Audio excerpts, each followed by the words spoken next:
오늘 봉독한 말씀을 가지고 다시 복음으로 한번 따라서 한번 해볼까요? 다시 복음으로. 한 번 더 다시 복음으로. 할렐루야. 이 제목을 함께 은혜를 나누려고 합니다. 우리가 로마서의 말씀을 주일마다 계속 나누고 있어요. 여러분, 로마서는 어떠한 성경입니까? 복음의 가장 기초적인 핵심 진리가 담겨져 있는 성경이 바로 로마서라고 했습니다. 복음의 진주가 담겨져 있다라는 거지요.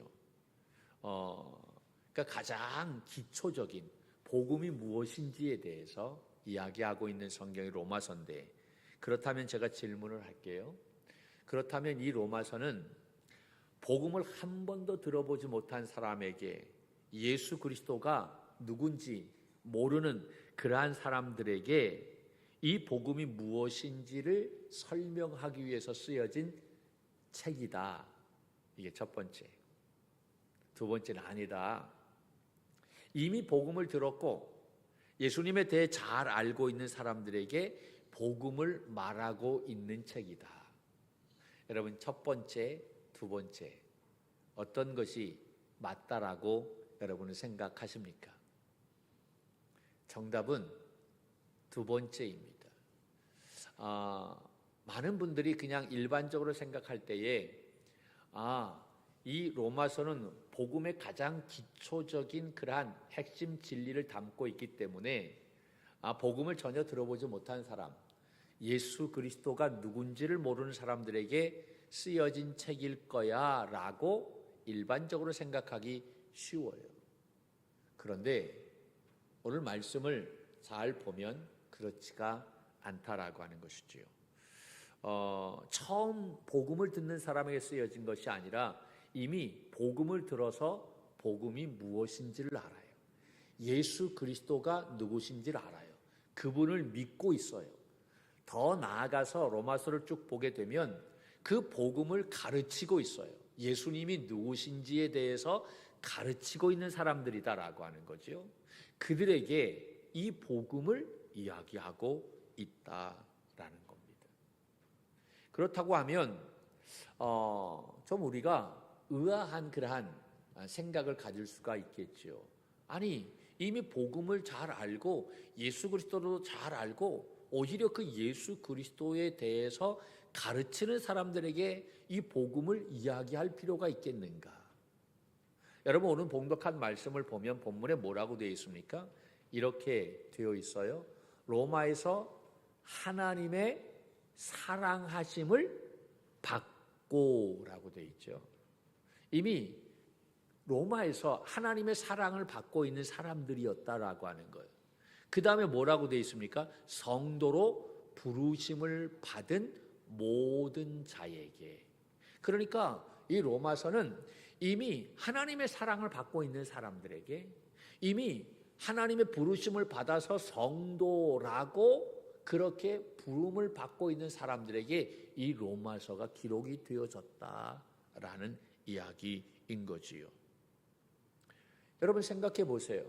이 사람들에게 굳이 복음에 대해서 다시 말할 필요가 있을까요? 우리가 그렇잖아요. 아무리 좋은 말이라 해도 두 번, 세 번 들으면 별로 듣고 싶지 않는 그러한 것이 우리들의 모습 아닙니까? 어찌 보면 로마 교회 입장에서는 굉장히 기분이 상한 그러한 그 입장일 수가 있어요. 왜냐하면 이 복음, 가장 기초적인 복음에 대해서 말하고 있기 때문에 이들은 이미 다 그것에 대해 숙지하고 그것을 말하고 그것을 전하고 있는 사람들인데 이 바울이 그것에 대해서 다시 이야기하고 있다라는 거지요. 그렇다고 한다면 우리는 이렇게 질문할 수 있겠죠. 왜 사도 바울이 이러한 로마 교회 교인들에게 복음을 잘 알고 있고 그리고 그것에 대해서 가르치는 사람들에게 왜 복음에 대해서 이야기하고 있을까? 우리가 이렇게 질문할 수가 있겠죠. 그러므로 저는 이 로마서의 제목을 저에게 말하라고 이야기한다면 저는 오늘 말씀의 제목처럼 이렇게 정하고 싶어요. 다시 복음으로 라는 말씀으로 이렇게 로마서의 제목을 정하고 싶다라는 겁니다. 왜 그러냐면 모르면 좀 이해가 되겠는데 잘 알고 있을 뿐만 아니라 너무나 잘 아는 것을 그들이 말하고 있어요. 그런데 바울이 이렇게 이야기하는 것은 바로 이유가 있었던 것입니다. 저는 오늘 이 1장 7절의 말씀을 읽었지만 말하고 싶은 것은 로마서 16장의 말씀을 이야기하고 싶어서 그런 거예요. 우리가 이제 15장까지 말씀을 쭉 읽어왔잖아요. 이제 16장의 말씀은 한 장이 남았는데, 우리가 이 질문, 왜 사도 바울이 이 복음에 대해서 이 로마 교인들에게 이 이야기했을까? 이것을 알기 위해서는 이 로마서 16장의 말씀을 잘 알아야만 된다라는 거지요. 여기에 답이 담겨져 있어요.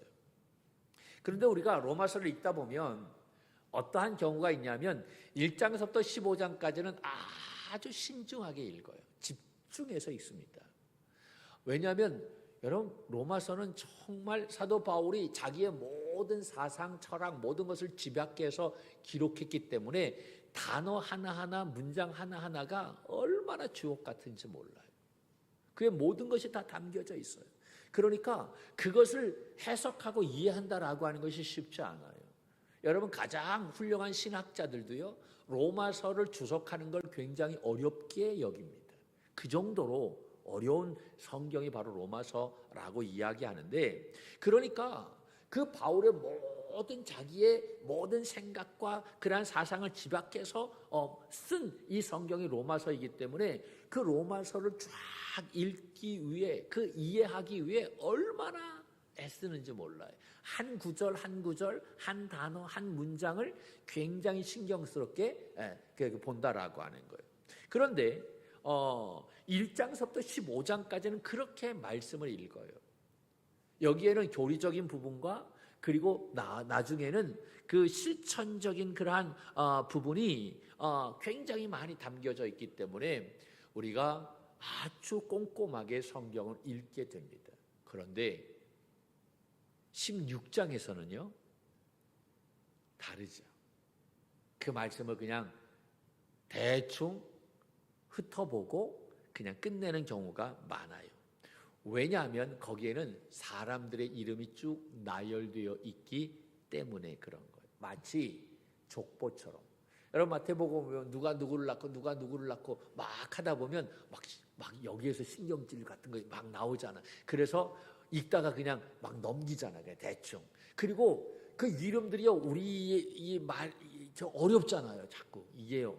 발음하기도 어렵고. 그러니까 그냥 대충 16장은 사람들이구나, 이러한 사람들이네 하고 우리가 그냥 이렇게 보고 넘기는 경우가 많다라고 하네요. 그런데 우리 옛날 어른들은요, 여러분, 족보를 중요하게 생각해요, 중요하게 생각해요? 중요하게 생각하지요. 우리 집 뼈대 있는 집이야 라고 하면서 이 족보를 그 책꽂이 가지고 중요한 부분에 딱. 그런데 우리 자녀들은 그 족보 거들떠 보지도 않아요. 중요하게 생각하지 않지. 여러분, 학자들도요, 이 이름이 나와 있는, 마치 족보처럼 나와 있는 이 이름들이 쭉 나열되어 있는데 우리는 그냥 쉽게 넘어가는데, 그러나 이 학자들은 그렇지 않게 이것을 굉장히 중요하게 여기고 있다라고 하는 거예요. 그러니까 로마서를 우리가 읽을 때 반드시 우리가 짚고 넘어가야 할 성경이 있다면 그 로마서 16장입니다. 이것을 놓치지 말아야만 됩니다. 이 16장은요, 총 몇 명의 사람이 쭉 나오냐면 27명이 나옵니다. 27명이 쭉쭉 나오는데 바울이 그들에게 문안하고 또 문안하고 쫙 나오게 되어져 있어요. 이 27명에 대해 파악하는 것이 이 로마서를 푸는 아주 중요한 열쇠가 된다라는 거예요. 여기에 나오는 이 27명은 그냥 객관적으로 쭉 나열된 것이 아닙니다. 이들은 최소 5그룹에서 더 나아가 7그룹으로 나누어져 있어요. 그러므로 알 수 있는 것이 바로 뭐냐면 이 사도 바울 당시에 이 로마 교회는 이 로마의 한 건물 안에 모여서 거기에서 예배드리고 뭐 그러한 공동체가 아니라 지금 우리가처럼 이러한 건물에 있어서 여기서 사람들이 다 함께 모여서 하나님 앞에 예배하는 그러한 공동체가 아니라 이렇게 5개로 아니면 7개로 이렇게 나누어져서 흩어져서 예배드렸던 그 모든 사람들을 일컬어서 로마 교회라고 그렇게 말했다라고 하는 것입니다. 그러니까 이 로마 교회는 하나가 아니다라고 하는 거지요. 예전에는 한 5그룹이야 라고 얘기했는데 지금은 학자들이 더 연구해 보니까 한 7그룹으로 나누어져 있다라고 그렇게 말하고 있어요. 그렇다고 한다면 왜 이 로마 교회가 이렇게 나누어졌을까? 분열되어졌을까라는 것.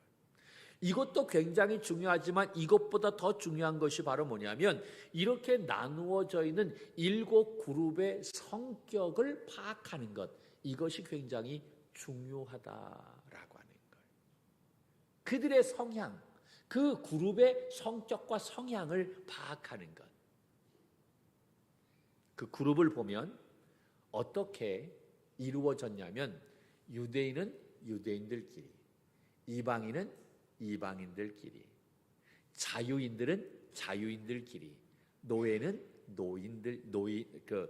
노예들끼리, 남자는 남자들끼리, 여자는 여자들끼리 이렇게 나누어져 있다라고 하는 거예요. 여러분 옛날에 우리 교회도 예전에 가운데 어떻게 되냐면 커튼을 쳤어요. 커튼을 치고 이쪽에는 누가 앉고 남자가 앉고 이쪽에는 누가 앉고 여자가 앉고 초창기에는 그랬어요. 지금 저 밑에 우리 지방에 가보면 어떠한 교회가 있냐면 기역자 교회가 있어요. 아직도 그 교회가 있는데 그 기역자 교회가 있는데 그 교회가 이쪽에는 남자 이쪽에는 여자 들어가는 출입구가 달라요. 옛날에는 남녀가 유별했잖아요. 그러니까 같이 예배를 못 드리고 같이 쳐다볼 수가 없었던 거예요. 이때 당시도 이렇게 유대인들끼리 이방인들끼리 남자들끼리 마음에 맞는 사람들끼리 모여서 이렇게 예배를 드렸다라는 거예요. 이것이 로마 교회의 아주 중요한 특징 중에 하나였던 것입니다. 그렇다고 한다면 왜 이러한 모습을 갖게 되었을까? 그것은 그 당시의 역사적인 배경을 좀 알아야만 됩니다. 이 역사적 배경을 아는 것이 그래서 성경을 해석하는데 아주 중요한 아주 열쇠 가운데 하나가 된다라고 하는 거예요. 그런데 우리는 역사하면 머리가 지근지근 아파. 그래서 막 생각하지 않으려고 그래. 그런데 조금 더 성경을 분명하게 알기 위해서는 좀 힘들어도 그 역사를 좀 알아야만 되는 거예요.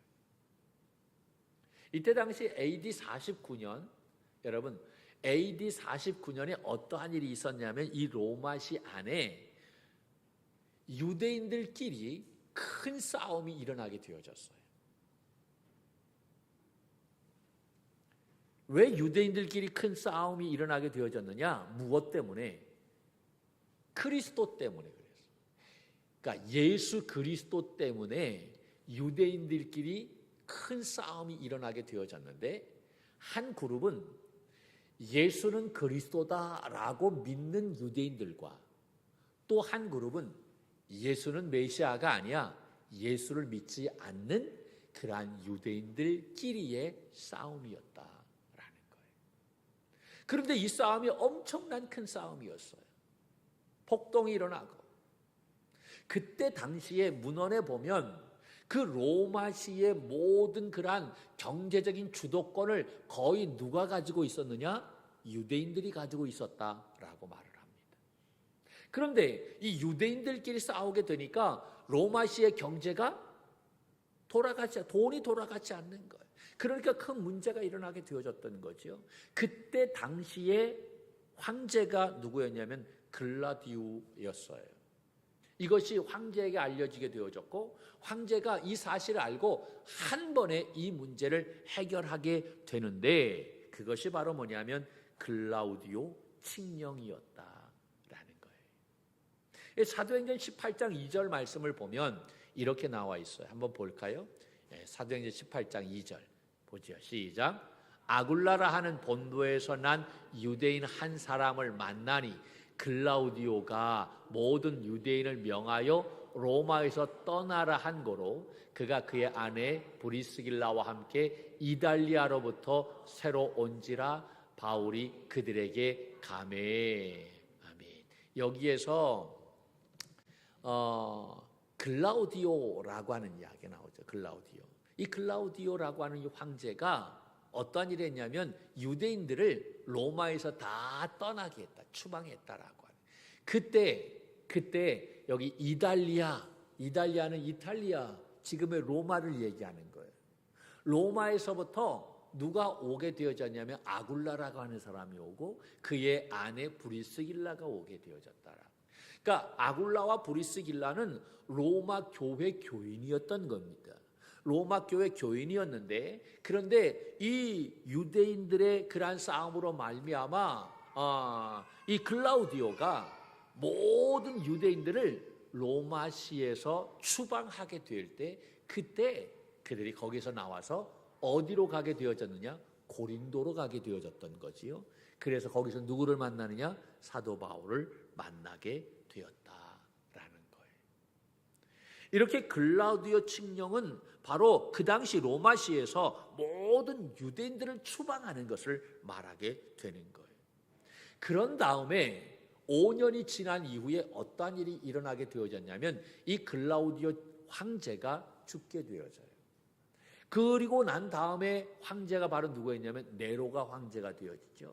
그 네로가 황제가 되어졌을 때 그 글라우디오의 그의 했던 모든 것들을 수용하지 않아요. 그러므로 그 추방되어졌던 이 유대인들이 다시 본국으로 돌아오게 됩니다. 자, 이때 당시 로마 교회가 글라우디오 칙령이 전에 유대인들이 또 이방인들이 또 함께 예배를 드렸는데, 모든 예배의 주도권을 누가 가지고 있었냐면 유대인들이 가지고 있었어요. 예배, 찬양, 인도, 기도, 말씀, 가르치는 것, 식사, 교제, 이 모든 것들을 다 유대인들이 했어요. 그리고 이방인들은 와서 예배만 드렸어요. 수동적으로. 그런데 갑자기 글라우디오 칙령으로 말미암아 유대인들이 떠나게 되어졌어요. 그 교회에 덩그러니 누구만 남게 되어졌느냐? 이방인들만 남게 되어졌던 거예요. 그 이방인들이 거기에서 어떻게 해야 되는가 라고 회의하다가 문헌에 보면 로마 교회가 문 닫았다라고 하는 이야기가 없어요. 그들이 어떤 결정을 하게 되냐면, 그러면 우리끼리라도 예배를 드리자. 보고 배운 것 있지 않느냐? 유대인들이 없지만 그들이 올 때까지 우리가 이 교회를 지키자라고 해서 마음을 다해서 교회를 지킵니다. 맨 처음에 서툴지만 찬양인도도 했어요. 기도도 했어요. 또 말씀을 증거하기도 했어요.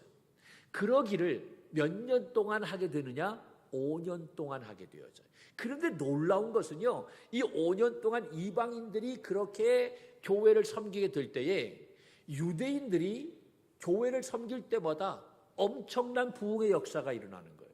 엄청난 교회가 성장이 일어나게 되는 거예요.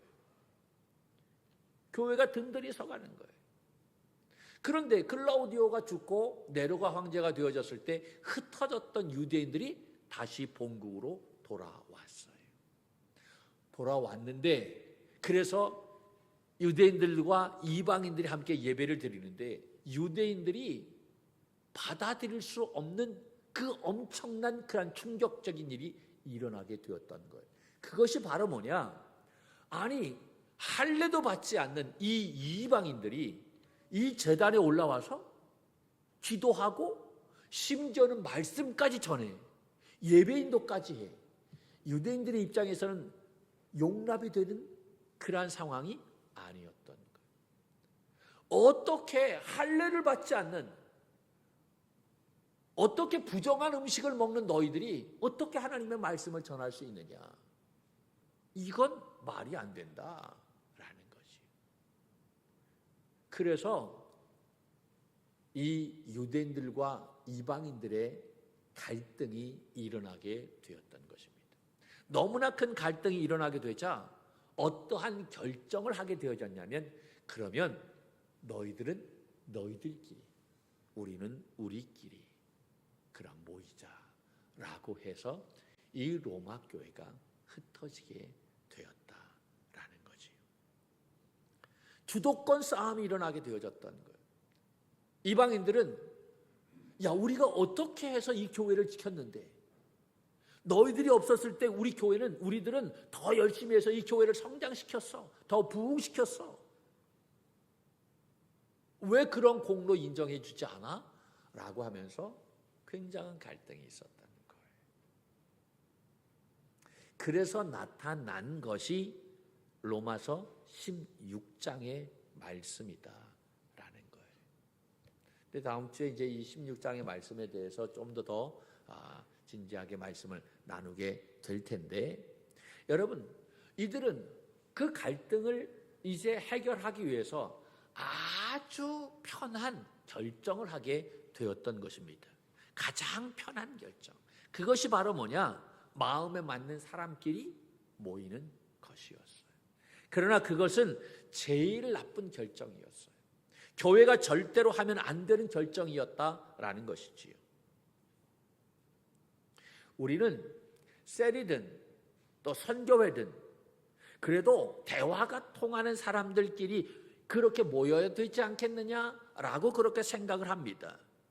그러나 그것은 성경이 말하는 그러한 말씀이 아닙니다. 복음은 절대로 사람을 차별하지 않는 줄로 믿습니다. 그런데 지금 우리는 어떻습니까? 차별하고 선긋고 나누고 있어요.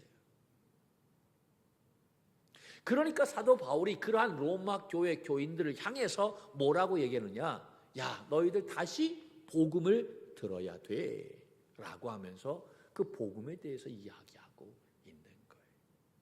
바울이 지금 이렇게 말하고 있는 거예요. 야, 너희들이 진짜 복음을 아니? 너희들이 말씀을 가르친다고 하는데, 예수님을 가르친다고 하는데 정말 이 예수 그리스도를 가르치는 사람들이 맞아? 그런데 너희들의 모습이 이래? 이렇게 나누어졌어? 분열되어졌어? 끼리끼리야? 아니잖아. 다시 복음을 들어 라고 하면서 이 로마서를 써내려가는 거예요. 여러분, 유대인들은요 항상 자기들이 옳다라고 이야기합니다. 뭐든지 자기들이 기준이다라고 이야기해요. 그리고 따라오라라고 이야기합니다. 그런데 가만히 보면 우리들도 마찬가지인 거예요. 신앙의 연조가 있고 중직의 위치에 있을 때 이러한 위험에 빠지기가 쉬워요. 가장 여기에 빠지기 쉬운 사람이 목사입니다. 목사가 한 말이 하면 다 따라와야지. 내 말이 맞아. 여기에 줄 서. 그럴 때가 많아요. 제가 이 말씀을 준비하면서 얼마나 두려운지 몰라요. 내가 혹시 이러한 모습은 아닌가? 어떻게 내가 다 맞습니까? 목사라고 다 맞지 않아요. 신앙의 연조가 깊다고 해서 다 맞는 게 아닙니다. 여러분, 옳은 것은 오직 하나님만이 옳은 거예요. 의인은 하나님만이 의인 것입니다. 믿습니까? 우리는 의롭지 않아요. 우리가 맞지가 않아요. 그런데 우리는 자꾸 내가 맞다라고 얘기해요. 내가 옳다라고 얘기하는 거예요. 자기의 생각이 다 맞고 자기가 이렇게 했으니 다 이렇게 해야만 돼 라고 그렇게 이야기합니다. 아니에요. 우리가 절대로 여기에 빠져서는 안 된다라고 하는 거죠. 이것으로 말미암아 로마 교회가 분열이 오게 되어졌던 것입니다. 마찬가지로 이런 것이 지금 우리 교회들을 분열시킨다라고 하는 거죠. 지금 많은 교회들이 어려움을 당하고 있는 것을 볼 수가 있어요. 아무리 많은 사람들이 모이면 뭐합니까? 그거 중요한 것 아니에요. 우리 안에 얼마나 이 유대인적인 요소가 있는지 몰라요. 나를 따라와, 내가 맞아, 내가 신앙의 연조가 더 있잖아. 그런데 이 유대인의 요소만 있는 것이 아니라 또한 우리에게는 이방인의 요소도 또한 있다라고 하는, 이 두 가지가 다 있어요. 그러니까 더 심각한 문제가 일어나는 거예요. 그러므로 사도 바울이 로마 교회에 말하고 싶은 가장 중요한 메시지는 바로 뭐냐? 하나됨이라고 하는 거예요. 그래서 바울은 로마서 1장, 2장, 3장에서 이야기하는 것이 바로 뭐냐? 죄에 대해서 시작하고 있는 거예요. 야, 이방인도 죄인이야. 뿐만 아니라 너희들 유대인들도 다 죄인이야. 모든 사람이 다 죄인은 아니냐? 의인은 없나니 하나도 없어 라고 죄서부터 시작하는 거예요. 그리고 이러한 죄인이 어떻게 구원을 받는지, 그리고 어떻게 의롭게 되는지, 그리고 어떻게 해야 성화가 되어지는지, 그것을 4장, 5장, 6장, 7장 말씀 속에서 쭉 풀어나가고 있는 것이 로마서다라고 하는 거지.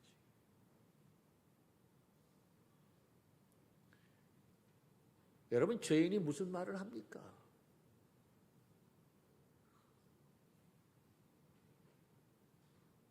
하나됨. 한 마음과 한 뜻으로 한 하나님 앞에 영광을 돌리기 위해서 쓰여진 책이 바로 이 로마서라는 거예요. 우리가 아무리 신앙의 연조가 뭐 3대다, 4대다, 5대다 라고 해도 그거 자랑할 것이 아니라, 그것보다 더 중요한 것은 여러분, 하나 되지 않는다고 한다면 우리는 다시 복음을 들어야 되고 다시 복음으로 돌아가야 된다라고 하는 것입니다. 여러분, 운동하는 프로 선수들을 보면요, 계속해서 그들이 잘 할 수 없어요. 언젠가는 한 번쯤은 슬럼프가 오게 되어집니다. 근데 슬럼프가 오게 될 때 그들이 항상 하는 것이 바로 뭐냐면, 코치들과 하는 것이 바로 뭐냐? 다시 기본기로 돌아가는 거예요.